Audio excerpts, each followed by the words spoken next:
Hello again, Math 10 students. In this video we're going to be taking another look at multiplying polynomials, section 7.4 in the book. And in this particular video we'll look at what happens when we multiply together polynomials with multiple terms.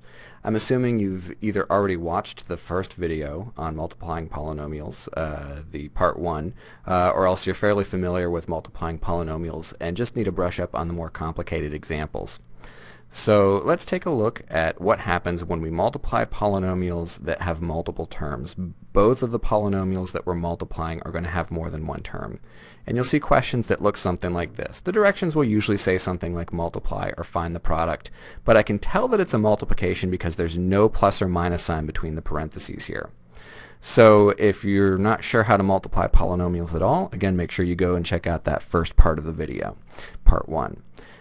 So what we're going to do here is essentially the same thing that we did in part 1. You're going to have that checklist where you're thinking through the signs, multiplying the coefficients, and adding the exponents, but you're going to have to do this term by term. And where to get started here, there's just a whole mess of terms. Well, we're going to distribute again, but since there's more than one term in the first polynomial, we're going to have to distribute twice. We're going to distribute the 3x to the second power and the negative 8x to the first power separately. Again, if you don't see an exponent, you can put that little 1 in. Alright, so let's distribute the first term. That means the 3x to the second power here is getting distributed, and it's just getting distributed to the second parentheses. So I'm going to pretend like that negative 8x just doesn't even exist, and pretend that this is the only term that I have to multiply for now. And I'm just going to go straight over to this, and to this, to the two terms in the second parentheses. I'm multiplying both of them by that first term, the 3x to the second power. So when we multiply, we think through each time we multiply, we think through the sign rules for multiplication, multiply the coefficients, and add the exponents. So let's do these guys first, this to the 5x to the third. So sign rules, both are positive. Positive times positive is still positive, so I can drop the positive sign on the very first term. 3 times 5 is 15, and the bases are the same, so I'm going to add the exponents. X to the 2 plus 3 is fifth power. There's my first term. Now I'm going to distribute going all the way over here. Again, no coefficient is easy to deal with. You just put in a 1. Negative times positive is a negative. 3 times 1 is 3. And now I'm going to add my exponents. X to the, hey, 2 plus 2, that's 4. Great, but what about that negative 8x? Well, we'll deal with that next. Our second step is to distribute the second term. So let's go ahead and do that. I'm going to take my second term, the negative 8x, and now I'm going to distribute that to the second polynomial. So just go zoop, like that and like that. And basically the process is going to be the same thing that we just did, but with the second term. So let's think things through. Negative times positive, I'm doing the negative 8x times the positive 5x to the third. So negative times positive is negative. 8 times 5 is 40, and I add the exponents. 1 plus 3 gives me x to the fourth power. Last but not least, negative times negative for these last two terms here is positive. 8 times 1 is 8. And then add my exponents. 1 plus 2 gives me x to the third power. So you'll notice that I had to go through two whole times. First, distributing the first term gives me these two terms, and then distributing the negative 8x, the second term, gives me these two terms. So it's twice as long as the problems that we did last time, and as I mentioned in part 1 video, you really just need to be super careful with all three of the things that I told you to pay attention to. The signs, multiplying the coefficients, and adding the exponents. Being off just in one little place will make the whole question wrong in Hawks. Alright, now you did a great job. You type this into Hawks and it gives you the blue bar of shame. Why? What did we do wrong? Well, it's not going to mark it wrong, but it will tell you in that little blue bar on the bottom that, hey, that's correct, but it's not in simplest form. And why not? Well, we actually have some like terms to combine. That didn't happen in the previous examples because one of the polynomials only had one term. Now that we have two terms at least in both polynomials, this can come up sometimes. And when you take a look, I've got an x to the fourth power right here, and I've got another x to the fourth power right here. And since they have the same exponent, I can actually combine those two. They're like terms. And I'm going to go ahead and do that. One thing that I will just remind you of, don't add the exponents in this step. You're not multiplying anymore. Hey, we finished our multiplication. All we're doing is combining these two like terms.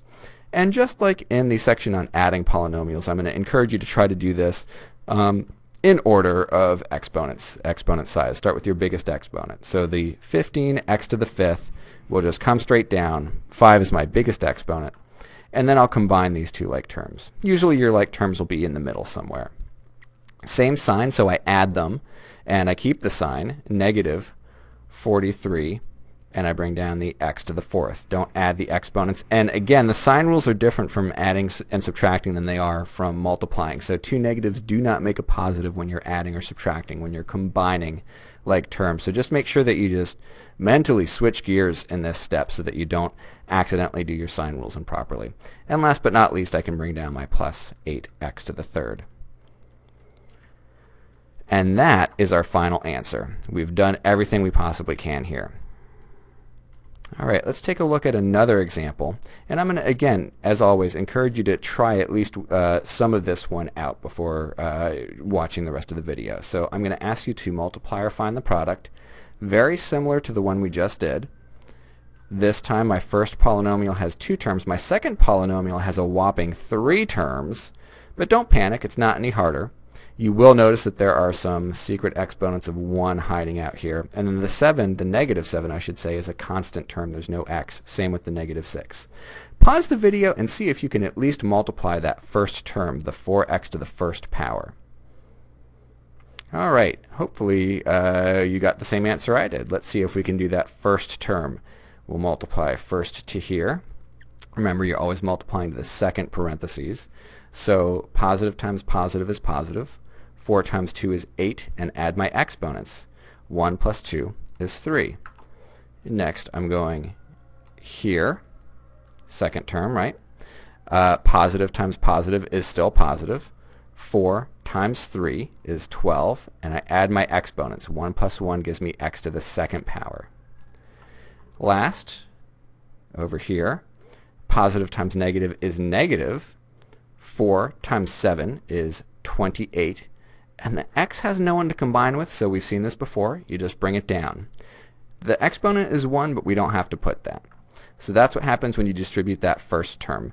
Double check to make sure every single piece of this is the same. The signs are the same. The coefficients that you got are the same as the ones that I got, and the exponents are the same. Also, don't forget to put your x's in. Alright, so if you got that one exactly correct, wonderful. Let's see what happens when we multiply our second term, our negative 6.